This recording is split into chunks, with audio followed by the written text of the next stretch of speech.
Hello my friends, today is the 30th of September and there's a big rush on to get people, you know what, now I have to be very careful what words I use.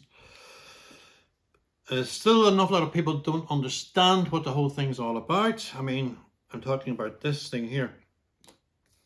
So, to get you in the right frame of mind, this is a female hedgehog, this is a male hedgehog. When the sperm of a male hedgehog hits the egg of a female hedgehog, one cell is formed, and inside the nucleus of that cell, there is a gene that makes the baby hedgehog develop spikes. So in the mother's womb, the baby hedgehog the gene makes thousands of little spikes.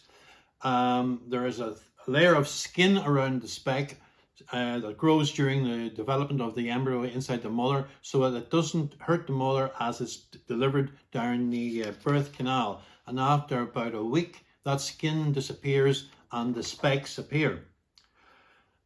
A male porcupine mates with a female porcupine. Sorry, there's the male sperm of the porcupine, hits the egg of the female porcupine, one cell is formed, and inside that cell there is a gene that makes the porcupine produce a spike. In fact, makes the gene produce hundreds and hundreds of spikes. And the emphasis of this little demonstration is the word gene, spikes. Okay? Simple. Now, this next part of the video is to do with the immune response to foreign objects entering the body.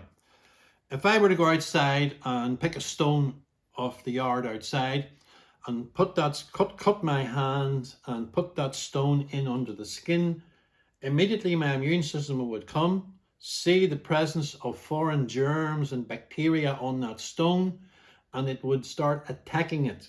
Yeah, that's the immune response. What the immune system is reacting to is the presence of foreign genetic material not belonging to my body inside my body. And what will happen is inflammation will occur, the blood vessels will widen out to allow more immune system soldiers to come to the war zone. Blood platelets, the brickies would come, and the brickies would block up the cut that I've just cut, and that might turn infectious. However, if I was to get that dirty stone and put it in the kettle and boil it, dip it in alcohol and make it really pure, make it sterile, and in this room where I am making this video, if I was to make this room completely sterile and get a sterile knife and cut my hand and put that sterile stone into my skin, put a bit of sticking plaster over it, nothing would happen because my immune system would come. It would not see any foreign genetic material because that stone is sterile. Everything is sterile. I myself have a metal plate here in my skull, a motorbike accident. I know loads and loads of my motorcycle racing friends and motorbike guys who have fallen off bikes, and their bodies are full of steel plates and steel pins. Those pins were put into those people in a sterile operating theatre, and the metal pin itself is sterile. So let's just say there's a big steel pin in that arm there of mine. The immune system will come, have a look at it, and it will see the non-presence of any foreign genetic material, and nothing will happen. There'll be no immune response, no reaction. Okay? So the importance of this part of the video is how your body reacts, your immune system reacts to the presence of foreign genetic material inside its own body. Okay. Now, my son David's sitting here in front of me. He's making the video. As I said in many of my other videos, my previous videos, when David graduated, he went on a 6-week backpacking tour of Central and South America. And I insisted, and he did as well, that he gets his yellow fever, tetanus, and malaria vaccines before he went. And I'm in fully agreement with that. I am not an anti-vax person, okay? But this new vaccine is completely different. What happens is, you can see the coronavirus behind me here. see the spikes on it? Well, just like the hedgehog has a gene for making spikes and the porcupine has a gene for making spikes, inside that coronavirus behind me, there is a gene for making spikes. And what Pfizer and the rest of the guys have done is they have worked out the biochemical structure of that gene. And really all a gene is a bunch of chemicals. I'm going to use different colored pens here just to make a doodly doodly, a green one. So there is the gene for that coronavirus to make a spike. That's all a gene is. That gene is called, for the presence of this video, is called messenger RNA. Messenger RNA is another name for a gene. Okay? Get that into your head. Now, I don't want any highfalutin guys coming on. This is a simple video for people who know nothing about biology, know nothing about genetics. But messenger RNA is another name for a gene. So what Pfizer and the rest of them have done is they have made synthetic copies of those spikes, right? And into a vial, they put 50 billion genes for making those spikes. So let's just say there is the gene. I'm going to stand up here. Can you see that? Okay, so there is the gene. Now the idea is to get that gene to enter the deltoid muscle. This muscle here. And for the gene to enter the cells of the deltoid muscle and for the deltoid muscles to start producing spikes like a hedgehog. But there is a problem, a big problem. The big problem is every cell in your body is surrounded by a layer of lipid, and there are little gaps, doorways around that cell, and there are bouncers there who are very particular at what they let in. So if this gene was to come to the cell wall of the arm muscle, deltoid muscle, it would not be allowed in. But what Pfizer have done is very, very, very sneakily, they have put a layer of lipid around it. Okay? And the reason to do that is because every cell in your body has a layer of lipid. Lipid is just another name for fat. So every cell in your body has a layer of lipid. I'm going to use a football terminology here. Let's say every cell in your body was a Man United supporters club. And if a guy was to come up wearing a Liverpool top, he would not get in. But if he was wearing a Man United top, he would be allowed in, okay? So this is what Pfizer have done, you see. They have wrapped the gene in a Man United top because every cell in the muscle up here and every cell in your body is a Man United supporters club. And because this gene is wearing a Man United top, this gene might be a Liverpool supporter, the dreaded enemy of Man United. But because it's wearing a Man United top, it will be allowed to enter the muscle cell. Once there's a muscle cell, right? Once that gene gets in there, that muscle cell will start producing spikes. And that's good. That's good because your immune system will then see the spikes and start making antibodies for the virus. So you're wondering why Liam's saying it's good. The problem is this, my friends. The problem is this gene. Remember, there are 40 billion of them in every jab.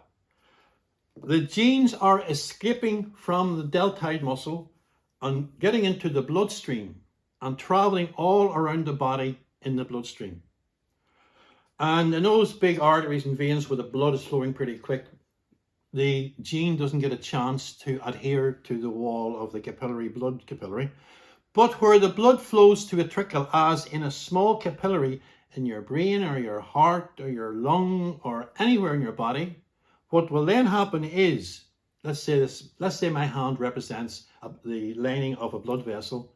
The gene will attach itself onto the lining, because this is a Man United supporters club. The gene is wearing a Man United top, and it will be allowed in. When that gene gets into the cell of the capillary, anywhere in your body, that cell will start producing spikes. And that, my friends, is the presence of a foreign protein growing inside your body. Remember, your immune system doesn't react to the steel plate in my arm or the steel plate in my head here, because there's nothing living, there's no organic, there's no genetic material in this steel plate. But the spikes are now growing in from the capillary wall. I'll draw it again for you. So here we have, I'm sorry, my videos are unrehearsed, as you know. So there is the capillary lining. And here comes the blood. And here comes the spike protein covered in a layer of lipid. Because it's covered in a layer of lipid, it enters the cell. The cell of the capillary then starts producing spikes. The immune system sees it and attacks it, causing inflammation. It also causes the Brickies. The Brickies, of course, are the blood platelets, and the blood platelets will come here because they think there's damage, and clots will form. If that clot, let's say that clot happens here or anywhere in the body, no real big deal. But if that clot breaks off and travels in the bloodstream and comes to a little capillary in my brain,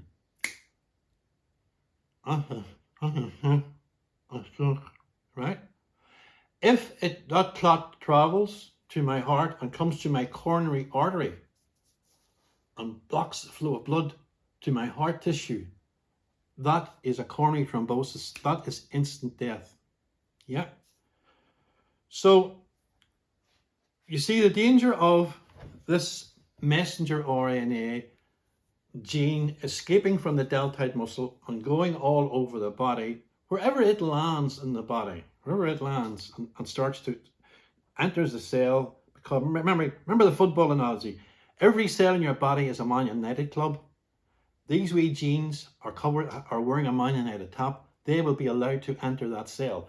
And if that spike starts to grow anywhere in your body, your immune system will see it, because it's foreign protein, it's foreign genetic material, and your body hates that, and it will fight it and cause inflammation, and you will get pains all over the body.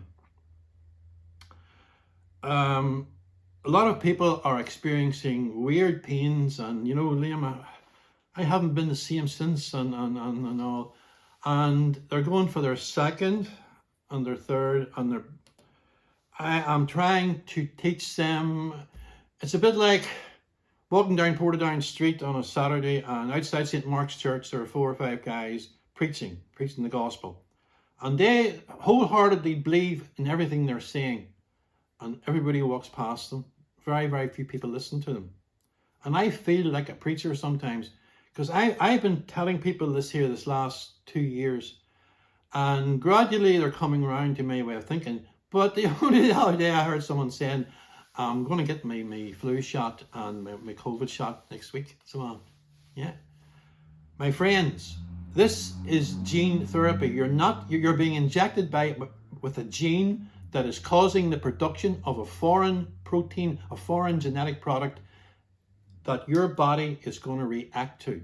If it stayed in the muscle and didn't leave the muscle, there'd be no problem. But it's not. It's escaping. That is the problem. It's escaping from the muscle, going all over the body, growing in places where it shouldn't grow. The immune system is seeing the presence of foreign genetic material. It's attacking, forming clots, causing inflammation.